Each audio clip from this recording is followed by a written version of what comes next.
يا أيها الناس اتقوا ربكم الذي خلقكم من نفس واحدة وخلق منها زوجها وبث منهما رجالا كثيرا ونساء واتقوا الله الذي تساءلون به والأرحام إن الله كان عليكم رقيبا يا أيها الذين آمنوا اتقوا الله وقولوا قولا سديدا يصلح لكم أعمالكم ويغفر لكم ذنوبكم ومن يطع الله ورسوله فقد فاز فوزا عظيما قال الله تعالى في محكم تنزيله أعوذ بالله من الشيطان الرجيم من همزه ونفخه ونفسه وأن المساجد لله فلا تدعوا مع الله أحدا وقال تعالى في سورة التوبة إنما يعمر مساجد الله من آمن بالله واليوم الآخر إلى آخر الآية. معزز حاضرین، بزرگوں، نوجوان دوستوں اور پردہ نشین خواتین اسلام، آج کے خطبہ جمعہ میں ہم آپ کے سامنے یہ بتائیں گے کہ آج کا مسلمان مسجدوں سے دور کیوں ہے. میں سمجھتا ہوں یہ بہت اہم ٹاپک ہے اور اس موضوع کی ہمارے معاشرے کو بڑے سخت ضرورت ہے. سب سے پہلے ہم نے آپ کے سامنے سورہ جن کی ایک آیت پڑھی. اللہ تبارک و تعالیٰ اس میں فرماتا ہے وَأَنَّ الْمَسَاجِدَ لِلَّهِ، کہا کہ مسجدیں اللہ کی ہوتی ہیں، لہذا مسجد میں اللہ تبارک و تعالیٰ کے ساتھ کسی کو نہیں پکارنا چاہیے. دوسری آیت ہم نے جو پڑھی سورہ توبہ کی، اللہ فرماتا ہے انما یعمر مساجد اللہ من آمن باللہ والیوم الآخر، مسجدوں کو تو وہ لوگ آباد کرتے ہیں جن کے پاس ایمان کی دولت ہوتی ہے اور جن کو آخرت کے دن اللہ تبارک و تعالیٰ کے سامنے کھڑے ہو کر جواب دینے کا احساس ہوتا ہے، وہی لوگ مسجدوں میں آتے ہیں. معزز حاضرین اور خواتین اسلام، تربیت دو طرح کی ہوتی ہے. ایک ہوتا ہے جسمانی تربیت، جیسے ہم کھاتے پیتے زندہ ہیں، اور ایک ہوتی ہے روحانی تربیت، ہمارے روح کی، دل کی تربیت ہوتی ہے، نفس کی تربیت ہوتی ہے. اہل علم کہتے ہیں روحانی تربیت کے 3 مرکز ہوتے ہیں. سب سے پہلا تو ماں کی گود، بچے کا پہلا مدرسہ ہے. دوسرا روحانی تربیت کا مرکز یہی مسجدیں ہوتی ہیں، اور تیسرا روحانی تربیت کے مراکز یہ مدارس ہیں. معزز حاضرین، آپ جانتے ہیں کہ عربی زبان میں ماں کو امن کہتے. امن کا معنی مرکز کا آتا ہے. ماں اس کے لیے مرکز کی طرح ہوتی ہے. ذرا یہ حدیث سنیے. ابو ہریرہ رضی اللہ عنہ کہتے ہیں کہ نبی کریم صلی اللہ علیہ وسلم نے فرمایا کل مولود یولد علی الفطرہ فابواہ یہودانہ او ینصرانہ او یمجسانہ، کہا ہر بچہ فطرت پر پیدا ہوتا ہے. ذرا آپ پیدا ہوتے سو بچے کو دیکھ لیں، کسی کے گلے میں نہ کوئی تعویذ، نہ ڈوری ہے، اور نہ کوئی جو ہے بندیا ہے. نہیں، بچہ کسی بھی ماں کے پیٹ میں پیدا ہوا مسلمان پیدا ہوتا ہے. آپ صلی اللہ علیہ وسلم نے فرمایا ماں باپ کیا کرتے ہیں، اگر وہ یہودی ہے تو اپنے بچے کو یہودی بناتے ہیں، اگر وہ کرسچن ہے تو اپنے بچے کو کرسچن بناتے ہیں، اگر وہ مجوس ہیں تو اپنے بچے کو مجوس بناتے ہیں. اسی حدیث کی تشریح میں علماء نے یہ بھی کہا اگر وہ بدعتی ہیں تو اپنے بچے کو بدعتی بناتے ہیں، اگر وہ دین بیزار ہو تو ان کے اندر بھی دین بیزاری آتی ہے. لہذا معلوم ہوتا ہے کہ اگر ماں باپ مسجد سے دور ہو تو بچے بھی یقیناً مسجد سے دور ہوں گے. آپ جانتے ہیں کہ ماں جب اپنے بچے کو دودھ پلاتی ہے وہ صرف دودھ نہیں پلاتی، بلکہ ماں کے اندر جو اخلاق، جو دینداری، ہر طرح کی بھلائی اور خیر بچے میں مکمل طور پر منتقل ہوتا ہے. اسی لیے ابن قدامہ رحمہ اللہ کتنی اچھی بات کہتے ہیں، کہا کہ دیکھو ماں جب اپنے بچے کو دودھ پلاتی ہے، ماں کی فطرت، ماں کی دینداری، ماں کے اخلاق، ماں کے اندر جو بھی خیر ہے وہ خیر منتقل ہو کر بچوں میں جائے گا. کہا اگر ڈپلیکیٹ دودھ پلاتے ہیں تو بتائیے بچوں پر کیا اثر ہوگا. یہ بڑی اچھی بات کہی. اسی لیے آپ دیکھیں گے اسلاف کی مائیں ایسے تھی ماشاءاللہ، ہمارے صحابہ، صحابیات، تابعین. خصوصاً میں کچھ نام لینا چاہتا ہوں آپ کے سامنے. امام احمد، امام شافعی، امام بخاری، یہ ایسے ہی دنیا میں بڑے بڑے محدث اور فقیہ نہیں بن گئے، ان کے پیچھے ان کی ماؤں کی نیکی کا بہت بڑا اثر تھا. آپ جانتے ہیں مشہور الہامی شاعر علامہ اقبال رحمہ اللہ کو، ایسا شاعر آج تک دنیا نہیں دیکھ سکی. ان کے بارے میں ایک بات سنیے. علامہ اقبال کے جو والد تھے وہ کمائی جو ہے ان کی حرام کی تھی، لہذا ماں کیا کرتی تھی معلوم، میرے بیٹے کو حرام کی کمائی نہیں کھلانا، لہذا خود جا کے باہر کام کرتی اور جو حلال کمائی ہوتی اس سے جو ہے اپنے بچے کو کھلایا کرتی تھیں۔ علامہ اقبال رحمہ اللہ ایسے ہی بڑے نہیں بن گئے، بڑے تہجد گزار تھے۔ ان کے اشعار کو پڑھ کر دیکھیے، کبھی تو ایسے معلوم ہوتا ہے کہ وہ قرآن آیت کا ترجمہ کر رہے ہیں۔ ان کی ماں خود کہتی ہے، دیکھو ماشاءاللہ کتنی اچھی بات ہے، خواتین میں غور سنیے بات یہ، ان کی ماں خود کہتی ہے جب بھی مجھے اپنے بچے کو دودھ پلانا ہوتا وضو کرتی پھر دودھ پلاتی۔ اللہ اکبر! حالت رضاعت میں اگر ماں وضو کر کے ہو بچے پر کیسا اثر پڑے گا ذرا خود بخود سوچئے۔ اکبر الہ آبادی نے آج کی جو حالت ہے اس کو دیکھ کر کیا کہا، آج تو کیا ہوتا ہے جیسے ہی بچہ پیدا ہوتا ہے ماں کیا سمجھتی ہے، دودھ پلائے تو میری صحت گر جائے گی، اسی لیے نپل بھی ڈبے کا دودھ پلاتے۔ یہ حدیث سناتے ہیں خواتین، غور سے سنیے۔ آپ صلی اللہ علیہ وسلم نے فرمایا میں نے عورتوں کو دیکھا، دیکھو میں نے عورتوں کو دیکھا جن کی چھاتیوں پر سام چڑھ رہے ہیں۔ اللہ اکبر! میں نے دیکھا بعض خواتین کو جن کی چھاتیوں پر سام چڑھ رہے ہیں۔ نبی کریم صلی اللہ علیہ وسلم نے پوچھا یہ کون ہے؟ فرمایا گیا دیکھو تمہاری امت کی وہ عورتیں جو اپنے بچوں کو دودھ نہیں پلاتی صرف اپنی صحت کی حفاظت اور اپنی چھاتیوں کو موٹا کرنے کے لیے۔ نعوذ باللہ! ایسا خطرناک انجام ہونے والا ہے قیامت میں۔ آج کیا ہے؟ ڈبے کا دودھ اور جو ہے گورنمنٹ اسکول کی تعلیم۔ یہی بات تو بیان کی، کیا کہا اکبر الہ آبادی نے، طفل میں بو آئی کیا ماں باپ کی اتوار کی، دودھ تو ڈبے کا ہے تعلیم ہے سرکار کی۔ بڑی اچھی بات کہی۔ معزز حاضرین، یہ ماں اگر صحیح ہے بچے صحیح ہیں۔ آج ماں کیا ہو رہا ہے، حالت حمل میں گانے دیکھتی ہے، حالت حمل میں وہ نماز نہیں پڑھتی ہے۔ بچے کیسے نمازی بنیں گے؟ اور بچوں کا اثر بچے نمازی کیسے بنیں گے؟ اور اسی طریقے سے دوسری بات آج کے خطبے کی ہم آپ کے سامنے بتانا یہ چاہتے ہیں، ہماری روحانی تربیت کا مرکز یہ مسجد ہے۔ آپ دیکھیے جمعہ سے پہلے مسجد میں داخل ہونے سے پہلے آپ کی دل کی کیا کیفیت تھی؟ جب آپ مسجد میں داخل ہو سوچ کر دیکھیے ماشاءاللہ آپ کے دل پر ایک طرح کا سکون، ایک طرح کا مطلب جو ہے وہ چیز آپ کے اوپر طاری ہو رہی ہے جس کا آپ کو بیان نہیں کر سکتے۔ لہذا اللہ تبارک و تعالی نے سب سے پہلے دنیا میں کسی کا گھر نہیں بنایا بلکہ سب سے پہلے بنایا تو اپنی عبادت کا گھر بنایا۔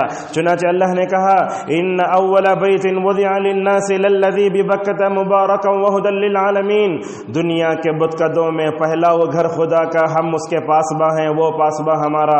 یہ کعبۃ اللہ دنیا کی سب سے پہلی عبادت گاہ ہے۔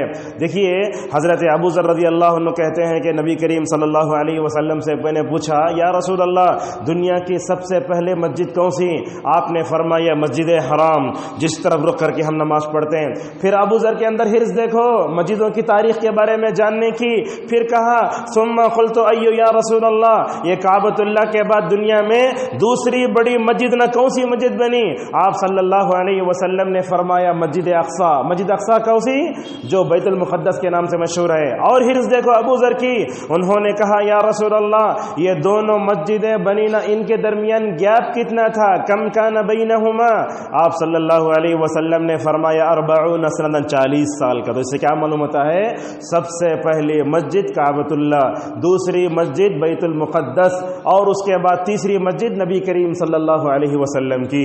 اور ان مساجد کے بارے میں آپ جان لیں کعبۃ اللہ میں ایک نماز پڑھنے کا ثواب 1 لاکھ نمازوں کا ثواب ہے۔ اللہ اکبر! اتنی نمازیں ہیں، اگر آپ متی گری کی اس مسجد میں 50 سال نماز پڑھے تو کعبۃ اللہ کے ایک نماز پڑھنے کا ثواب ملتا آپ کو۔ اللہ اکبر! کتنے خوش نصیب ہیں اور حرم میں کام کرنے والے پڑھنے والے ائمہ، اور جو ہے مسجد نبوی صلی اللہ علیہ وسلم میں ایک نماز پڑھنے کا ثواب 1000 نمازوں کا ثواب، اور مسجد بیت المقدس میں ایک نماز پڑھنے کا ثواب 250 نمازوں کا ثواب ہے۔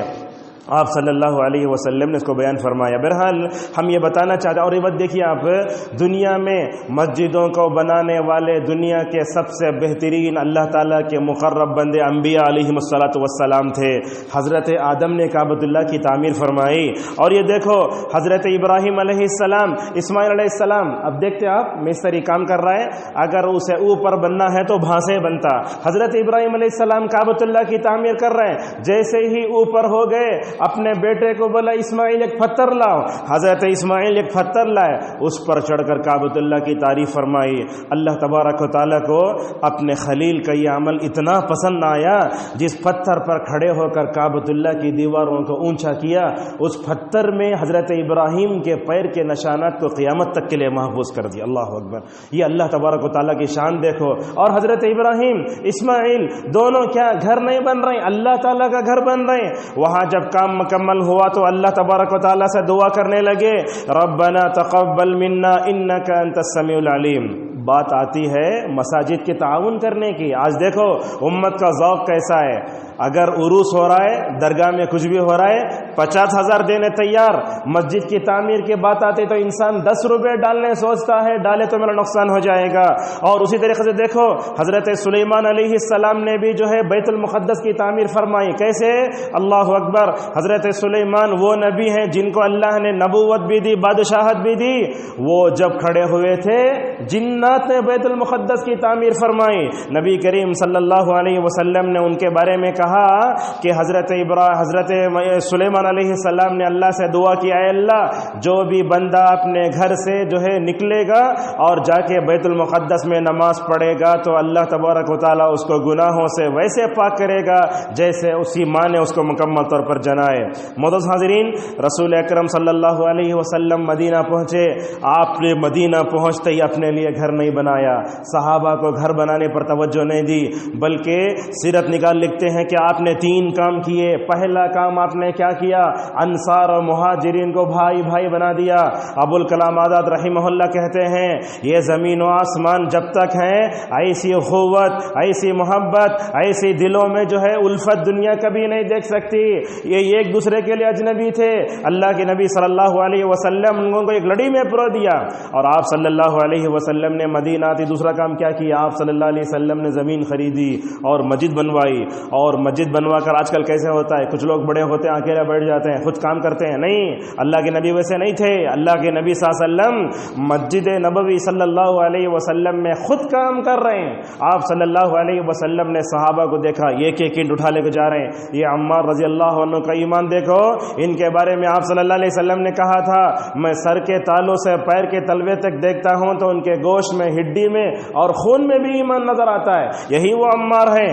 جب اللہ کے نبی صلی اللہ علیہ وسلم نے دیکھا مسجد نبوی کی تعمیر میں 2 اینٹیں اٹھانے جا رہے ہیں اور اینٹ اٹھانے کی وجہ سے یہاں کندھے پر مٹی پڑی ہے، آپ صلی اللہ علیہ وسلم نے اپنے مبارک ہاتھ سے مٹی کو ہٹایا، کہا اے عمار ایک وقت وہ بھی آئے گا میں نہیں رہوں گا، دیکھو ایک باغی جماعت تم کو قتل کرے گی۔ ایسے ہی ہوا، آگے چل کر حضرت عمار رضی اللہ عنہ ایک جنگ میں مار دیے گئے۔ اب دیکھتے ہیں مستری کام کرتا ہے، بیچ میں پانی پیتا ہے، کچھ کرتا ہے۔ ہمارے حضرات صحابہ اکرام ویسے نہیں تھے، کیسی مشکلوں میں انہوں نے مسجد نبوی صلی اللہ علیہ وسلم کی تعمیر فرمائی۔ آپ صلی اللہ علیہ وسلم کام کرتے، صحابہ بھوکے ہو جاتے، آپ صلی اللہ علیہ وسلم اشعار پڑھ کر ان کا مکمل طور پر دل بہلایا کرتے تھے۔ آج کل تو مستری گانے سنتا ہے، مگر نبی صلی اللہ علیہ وسلم ویسے نہیں تھے۔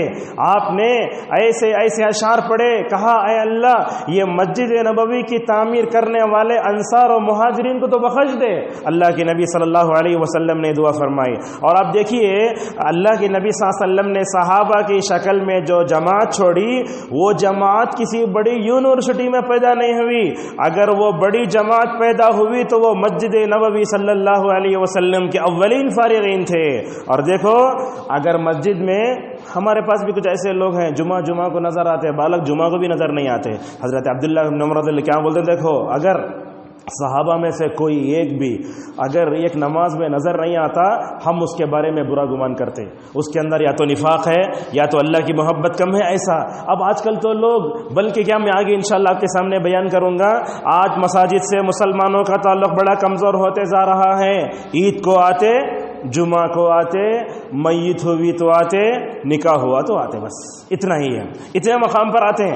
ورنہ تو اور جو بات آگے بولتے جا رہا ہوں وہ ہے آج مسلمان مسجد کا بیت الخلاء یوز کر رہا ہے مگر نماز نہیں پڑھ رہا ہے۔ کتنی بڑی بری بات ہے یہ، اور یہ پیشن گوئی بھی نبی کریم صلی اللہ علیہ وسلم نے اپنے احادیث میں فرمائے۔ انسان مسجد سے کتنا دور ہوگا اس کا دل کتنا بیزار ہوگا، آپ صلی اللہ علیہ وسلم نے اس کی طرف بھی اشارہ فرمایا۔ کیا کہا دیکھیے، حضرت عبداللہ ابن مسعود رضی اللہ عنہ کہتے ہیں کہ نبی کریم صلی اللہ علیہ وسلم نے فرمایا ان من اشراط الساعة ان يمر الرجل في المسجد لا يصلي فيه ركعتين. یہ دیکھو جو بھی آدمی مسجد کا بیت الخلاء یوز کر رہا ہے پھر ایسے ہی نکل جا رہا ہے، یہ الگ بات ہے. نماز نہ چل رہی ہے تو بات الگ ہے. ہم نے دیکھا خود حیدرآباد میں نماز چل رہی ہے، ایسے وقت میں مسجد کے بیت الخلاء میں داخل ہو کر نماز چلتے ہوئے باہر نکل رہا ہے. دل کتنا خراب ہوتا ہے ایسی حالت کو دیکھنے سے. اللہ کی نبی نے کیا فرمایا؟ قیامت کی علامت یہ ہوگی آدمی مسجد کے اوپر سے گزرے گا مگر مسجد میں 2 رکعت نماز نہیں پڑھے گا. آج صورتحال یہی ہے. کیا مطلب ہے اس کا؟ نماز نہیں پڑھے گا. آج کتنے لوگوں کو آپ دیکھتے ہیں مسجد کے بیت الخلاء کو یوز کرتے ہیں اور اس طریقے سے وہاں جا کے نہاتے سب کرتے ہیں، لیکن اس کے پاس وضو کر کے مسجد میں آ کر 2 رکعت نماز پڑھنے کی اس کو مکمل طور پر کیا نہیں ہے؟ فرصت نہیں ہے. 2 رکعت اگر آپ وضو کر کے نماز پڑھیں گے، اللہ کے نبی صلی اللہ علیہ وسلم نے بلال کو اپنے آگے چلتے ہوئے دیکھا تو کیا پوچھا؟ بلال یہ کون سا عمل ہے جس کی وجہ سے میں نے تم کو جنت میں آگے چلتے ہوئے دیکھا ہے؟ بلال نے کیا کہا؟ یا رسول اللہ میرے پاس کوئی بڑا عمل نہیں ہے، عمل صرف اتنا ہے جب بھی وضو کرتا ہوں 2 رکعت نماز پڑھ لیتا ہوں. معزز حاضرین، آج مسلمان جمعہ کو بھی دیر سے آتے ہیں. بات یہی ہے جب ممبر پر خطیب چڑھ جاتا ہے وہ رجسٹر بند ہو جاتا ہے، ایسے ہی ہے. اور بعض لوگوں کو جمعہ کے احکام مسائل بھی معلوم نہیں ہے. کچھ لوگ کیا کرتے ہیں مسجد میں وہ آخری تشہد میں آتے ہیں، جو تشہد میں آتے ہیں ان کے لیے 4 رکعت پڑھنا واجب ہے. علماء نے ایسے ہی کہا اگر آپ مسجد جمعہ کا ثواب پانا چاہتے ہیں کم از کم آپ کو جمعہ کی 1 رکعت پانا ضروری ہے. اگر آپ تشہد میں آ کر ملے علماء بولتے ہیں اسے 4 رکعت پڑھنا ہے. یہ بات کتنے لوگوں کو معلوم ہے؟ اور اسی طریقے سے ہم دیکھتے ہیں مسجد جمعہ کو بھر جاتی ہے. کیوں؟ جیسے کرسچن اتوار کے دن چرچ کو جاتا ہے، ہمارے لوگ بولتے ہیں آج ٹائم فری ہے اس لیے مسجد کو آ گئے. اللہ اکبر. اپنے خالق کے سامنے جھکنے کے لیے اگر کسی کے پاس وقت نہ ہو تو کیا مسلمان ہو سکتا ہے؟ معزز حاضرین، اپنے موضوع کو زیادہ طول نہ دیتے ہوئے ہم آپ کو بتانا یہ چاہتے ہیں آج مسلمان مسجد سے دور کیوں ہے. اس کا پہلا سبب سنیے. پہلا سبب یہ ہے آج ہمارے پاس مسجدوں کی ہمیں نہ اہمیت معلوم ہے نہ فضیلت معلوم ہے، اور آنے سے کیا کیا خوشخبریاں رسول اللہ صلی اللہ علیہ وسلم نے سنائی ہم وہ نہیں جانتے. اللہ کے نبی صلی اللہ علیہ وسلم کی حدیث حضرت عائشہ رضی اللہ عنہا نے بیان فرمائی، کہا نبی کریم صلی اللہ علیہ وسلم نے ہر محلے میں مسجد کو بنانے کا حکم دیا، اور دیکھو دوسری بات مسجد کو پاک صاف رکھنے کا حکم دیا، اور تیسری بات مسجد کو خوشبودار رکھنے کا حکم بھی دیا. لہذا مسجد میں ایسے ہونا چاہیے جمعہ کے دن ہم اود ڈالیں، اود لگائیں، عطر لگائیں. کیوں؟ تاکہ مسجد میں آئیں تو سکون ہو. آج کل کیا ہو رہا ہے؟ ہر طرح کی پریشانی لے کر مسجد کو آتے ہیں، وہ پریشانی میں جو نماز پڑھتے ہیں وہ یوگا سے کرنے ایسے ہی بھاگ جاتے ہیں. لہذا ہر محلے میں مسجد ہو تو کیا ہوگا؟ اس کا بڑا فائدہ یہ ہوگا کہ ہر لوگ جو ہے جماعت سے نماز پڑھیں گے.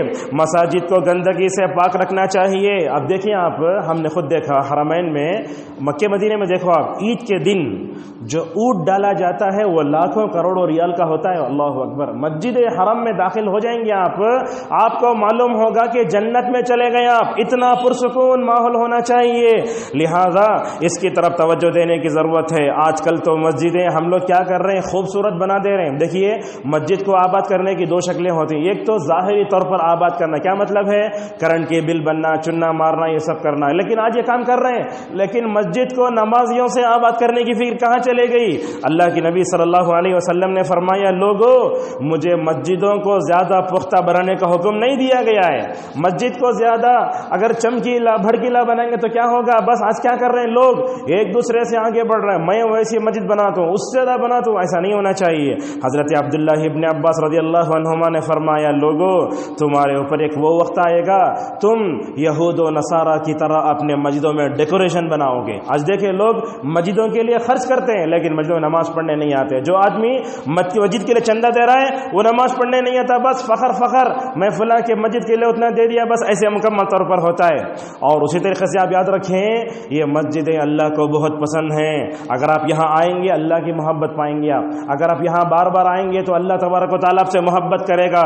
کرونا کے موقع پر مسجدیں بند ہوئی تو ایسے تھا منظر، بعض جگہ تو مؤذن اذان دیتے دیتے بیچ میں رو جاتے تھے. دیکھیے آج مسجدیں کھلی ہیں، نماز پڑھنے کوئی آ رہا ہے. اور آپ صلی اللہ علیہ وسلم نے حدیث میں فرمایا بندہ جب مسجد میں آتا ہے، دیکھیے بندہ جب مسجد میں آتا ہے اللہ تعالیٰ اس سے ایسے خوش ہوتا ہے گویا گمشدہ چیز مل گئی ہو اور یہ حدیث سناتے ہیں، میں سمجھتا ہوں یہ حدیث سننے کے بعد کوئی مسجد کو آنا کبھی نہیں چھوڑے گا۔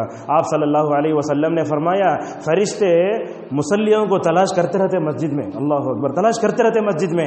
ہر دن آنے والا اگر ایک دن نہیں آیا، آپس میں فرشتے باتیں کرتے، کام بھئی وہ مصلی نظر نہیں آ رہا ہے، ایسے ہی اللہ اکبر، نورانی مخلوق ہم کو ڈھونڈ رہی ہے، اس سے بڑا کوئی اعزاز چاہیے؟ اور کیا بولتے دیکھو آپس میں فرشتے بولتے اگر وہ بیمار ہے جا کر ہم اس کی عیادت کریں گے، اگر وہ کمزور ہے ہم اس کو قوت دیں گے۔ نورانی مخلوق آ کر مسجد میں ہم کو تلاش کرے، کیا اس سے بڑا کوئی اعزاز چاہیے؟ اس کی طرف توجہ دیں۔ اور اسی طریقے سے آج مساجد سے دور ہونے کا سب سے بڑا سبب آج ہمارے دلوں میں اللہ تبارک و تعالیٰ کی محبت نہیں رہ گئی ہے۔ دیکھو گنیشا کا وقت ہے، ہندو قوم مارواڑیاں کیسے کیسے اپنے معبودان باطلہ کو اٹھا کے ناچ رہے ہیں۔ اللہ تبارک و تعالیٰ فرماتا ہے یہ غیر مسلم اپنے بتوں سے جتنا محبت کرتے ہیں ایک بندہ اللہ تبارک و تعالیٰ سے اس سے زیادہ محبت کرتا ہے۔ لہذا اگر ہمارے دلوں میں اللہ تبارک و تعالیٰ کی صحیح محبت ہوتی، حی علی الصلاۃ حی علی الفلاح سن کر وہ مسجد میں نہیں بیٹھتا۔ آج دیکھو آج ہمارے پاس پارکوں سے محبت ہے، ہوٹلوں سے محبت ہے، شاپنگ مالوں سے محبت ہے، بازاروں سے اس قدر محبت ہے، مسجد میں آئے تو پہلے کب باہر بھاگیں گے بلکہ دل مار لے رہا ہے۔ ہمارے دل کی کیفیت ایسی ہے، لہذا ہمیں ہر خواہش کو چھوڑ کر مسجد سے مکمل طور پر اپنے دل کو مضبوط کرنا چاہیے۔ دیکھو یاد کرو قیامت کے اس محشر کی عدالت کو، آپ صلی اللہ علیہ وسلم نے فرمایا قیامت کے دن ہر ایک آدمی اپنے اپنے پسینے کے حساب، اپنے اپنے گناہوں کے حساب سے پسینے میں ڈوبا ہوا ہوگا۔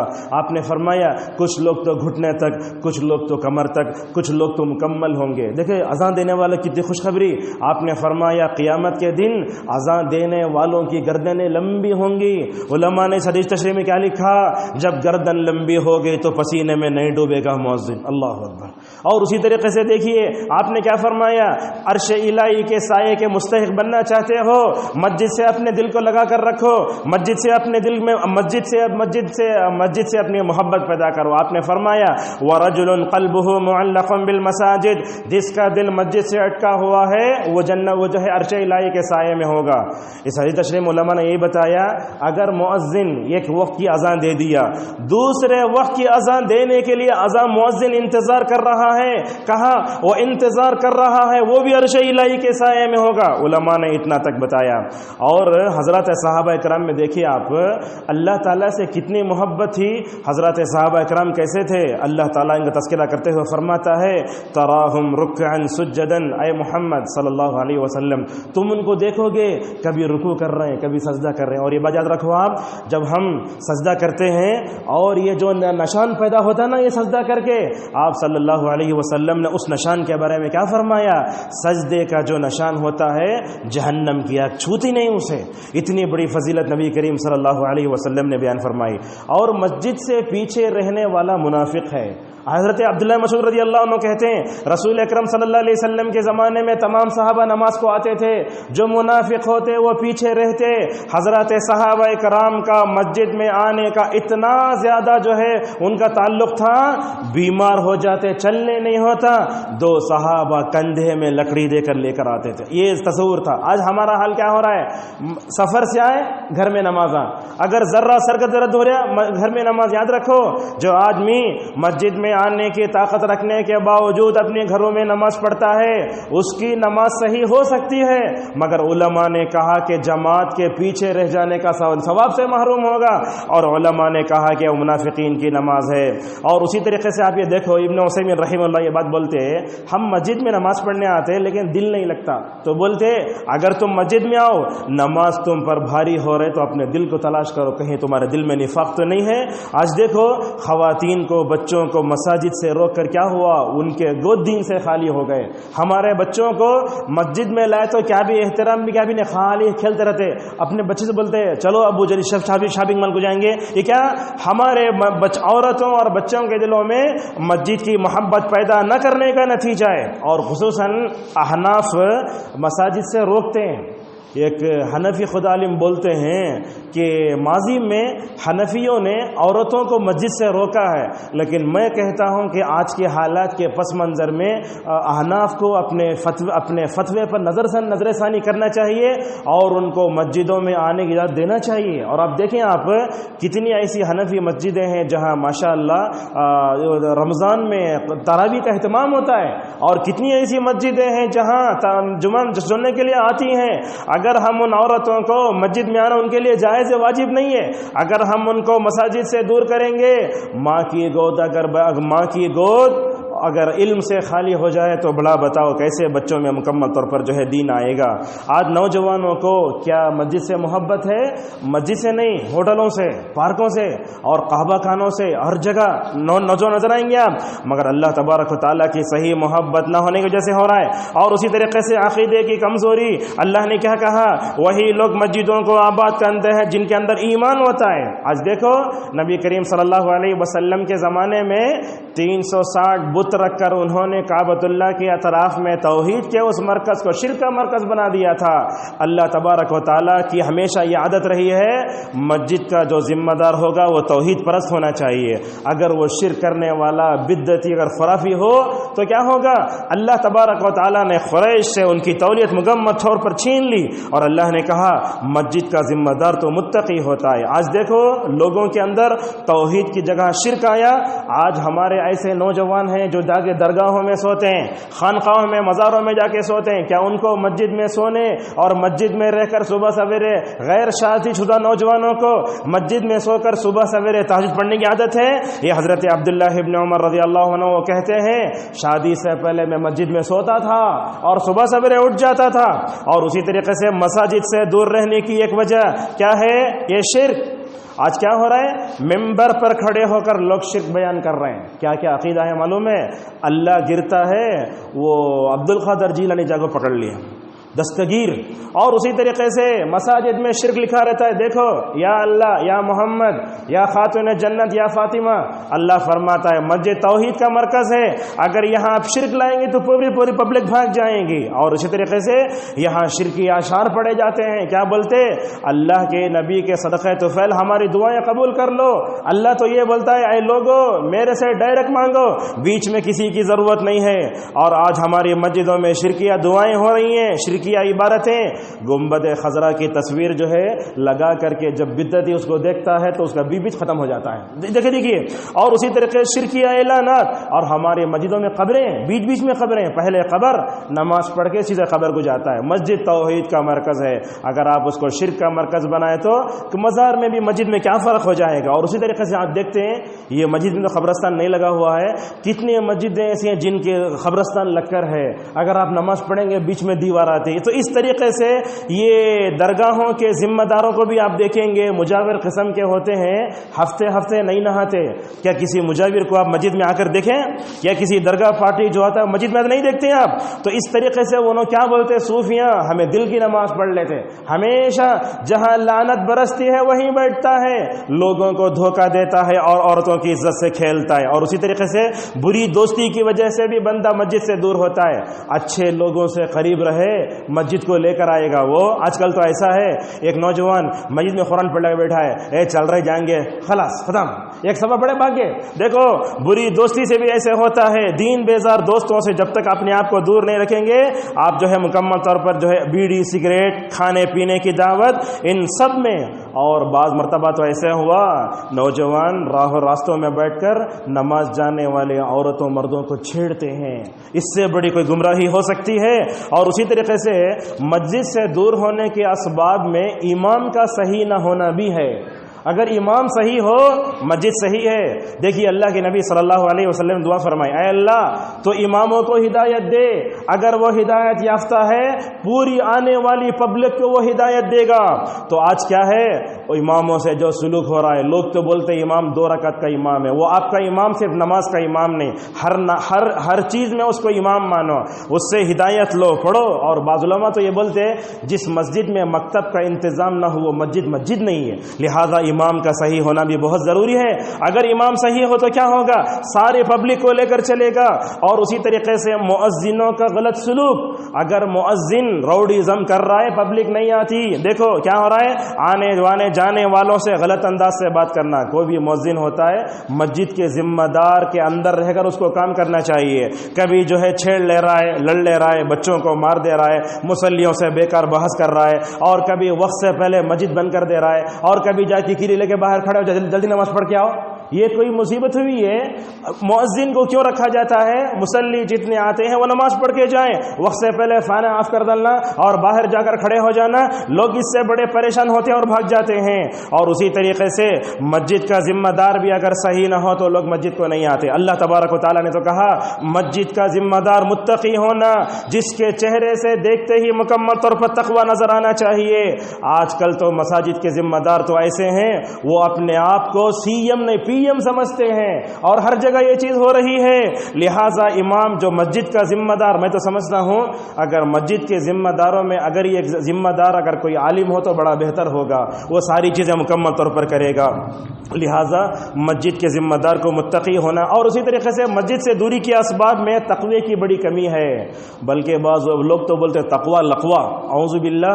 بعض علماء تو بولتے تقوی کو آپ جو لقوہ بولے نا اس کے لیے توبہ کرنا آج اتنا. اور اللہ کے نبی صلی اللہ علیہ وسلم نے کیا فرمایا؟ المسجد بیت کل تقی. کہا یہ مسجد تقوی کی جگہ ہے. جو لوگ مسجد میں آتے غلط کام نہیں کرتے، جو لوگ مسجد سے اپنا تعلق جوڑتے ہیں وہ کبھی غلط کام نہیں کرتے. اور اسی طریقے سے مساجد کو غلط مقاصد کے لیے استعمال کرنا. آپ دیکھتے ہیں مسجد میں تجارتی باتیں ہو رہی ہیں، اس طریقے سے ہو رہی ہیں. بہرحال جب بندہ مسجد سے دور ہوتا ہے، اللہ سے دور ہوتا ہے، رسول اللہ سے دور ہوتا ہے، شیطان سے قریب ہوتا ہے، مقصد زندگی سے دور ہوتا ہے، دین بیزاری آتی ہے، ہر طرح کی ناکامی آتی ہے، اور اسی طریقے سے ہر طرح کے راحت اور سکون کا خاتمہ ہے. جو لوگ مسجد سے اپنا تعلق نہیں جوڑتے وہ پرسکون زندگی نہیں پا سکتے. اور یہ بات یاد رکھیں آپ، جو آدمی مسجد سے جو ہے تعلق نہیں رکھتا، ہو سکتا ہے وہ میڈیکل جا کر نیند کی گولی کھا کر ایک دن کے لیے سو جائے، مگر ہمیشہ کا سکون اگر چاہتے ہیں تو مسجدوں سے اپنے تعلق کو باقی رکھو. آپ دیکھو ماشاءاللہ امام اور مؤذن کی تنخواہ کم ہوتی ہے مگر اس کے باوجود بھی کتنی پرسکون مکمل طور پر زندگی گزارتے ہیں. آج دیکھو ہماری زندگیوں میں برکت نہیں ہے، کتنا کماتے. یاد رکھو جب تک مسجدوں سے تعلق نہیں رکھو گے زندگیوں میں برکت نہیں آئے گی. اور مسجدوں سے تعلق نہ رکھنے کا اور ایک بڑا نقصان، آج ہماری ایمانی رشتہ کمزور ہو جا رہا ہے. مسجد میں آتے قدم سے قدم کندھے سے کندھا ملا کرتے تو ماشاءاللہ کیسے صحابہ کرام سیسا پلائی ہوئی دیوار کی طرح تھے. آج ہم مسجدوں میں نہیں آتے اس لیے ہمارا ایمانی رشتہ کمزور ہو رہا ہے. اور خصوصاً مسجد کے آس پاس رہنے والے لوگوں کو اس پر توجہ دینا بہت ضروری ہے. جو آدمی اذان سنتا نماز گھر میں پڑھتا اس کی نماز صحیح نہیں ہے. اور اسی طریقے سے دل سخت ہو رہا ہے، توحید کمزور ہو رہی ہے، اللہ تعالی تعلق کمزور ہو رہا ہے، شرک و بدعت آ رہا ہے، مایوسی آ رہی ہے. ایک ڈاکٹر کی ایک فیملی، ماں باپ بچے سب پورے 8 لوگ مل کر جو ہے مکمل طور پر پھانسی ڈال لی 21 وقت میں. کیا نتیجہ بولتے ہیں قرض میں مبتلا ہو گئے تھے اس لیے مایوس ہو گئے. بلکہ بعض نے، ایک آدمی نے نیچا چھوٹا جملہ رکھا، وہ غیر مسلم آبادی میں رہتے تھے. تیسرا سبب یہ ہے ان کے خاندان کا کوئی بھی فرد مسجد کو نہیں آتا تھا. یہ مسجد سے دوری کے نتائج ہے. لہٰذا مسجد سے تعلق رکھو، ہر بھلائی کی چابی ہے، یہ خوشگوار زندگی ہے. اور یہ مثال بیان کر کے اپنی بات کو ختم کرتے ہیں، وہ یہ ہے کہ نبی کریم صلی اللہ علیہ وسلم مکے میں تھے تو مکے میں 2 لوگ بیٹھے ہیں، نام تو بھول رہا ہوں میں. ان کے پاس ایک گلاس میں زمزم ہے، سوکھی روٹی ہے. وہ بولتے ہیں سوکھی روٹی ڈبو کر کھاتے. اس میں ایک طرف کعبۃ اللہ کا روحانی منظر اور دوسری طرف ماشاءاللہ یہ زمزم پانیوں کا سردار، اس میں سوکھی روٹی ڈبو کر کھاتے ہیں. اور بولتے ہیں ہمارے آنکھوں کو ماشاءاللہ کتنا سکون ملتا ہے، کتنی پرسکون زندگی ہے ہماری. بولتے ہیں وہ دونوں، اگر ہمارے پاس جو سکون ہے اس سکون کا علم اگر لوگوں کو ہو جائے، دنیا والے کیا کریں گے؟ ہمارے پاس اس سکون کو چھیننے کے لیے، لڑنے کے لیے آ جائیں گے. لہذا ضروری ہے فتنوں کے اس دور میں مسجد سے اپنے تعلق کو رکھو. جو آدمی مسجد سے اپنا تعلق نہیں رکھا فتنوں میں پڑے گا.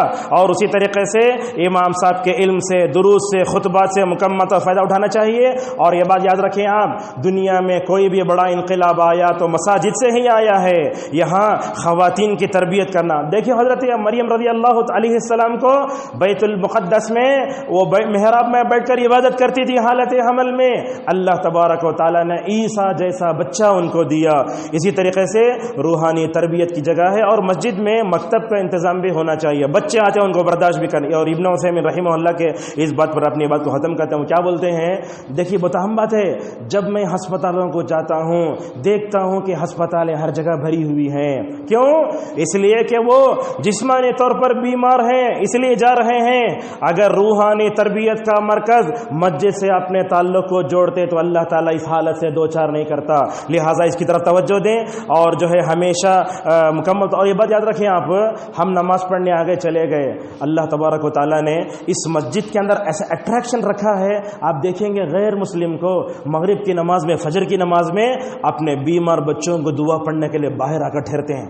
تو ہم ان سے گئے گزرے ہو گئے نا، نماز کو نہیں آتے.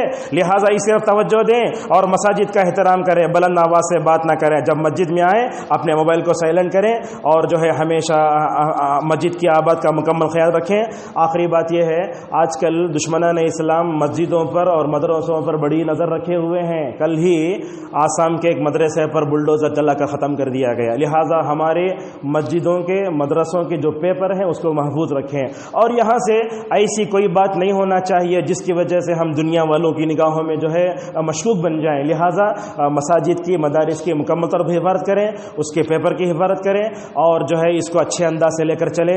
اللہ تبارک و تعالیٰ سے ہماری دعا ہے اللہ تعالیٰ ہم سب کو صحابہ کی طرح، نبیوں کی طرح، رسولوں کی طرح مسجد سے اپنے تعلق کو مضبوط کرنے کی توفیق عطا فرمائے. اللہ تعالیٰ ہم سب کو مسجدوں سے محبت کرنے، باجماعت نماز پڑھنے کی توفیق عطا فرمائے. وآخر دعوانا الحمدللہ رب العالمین.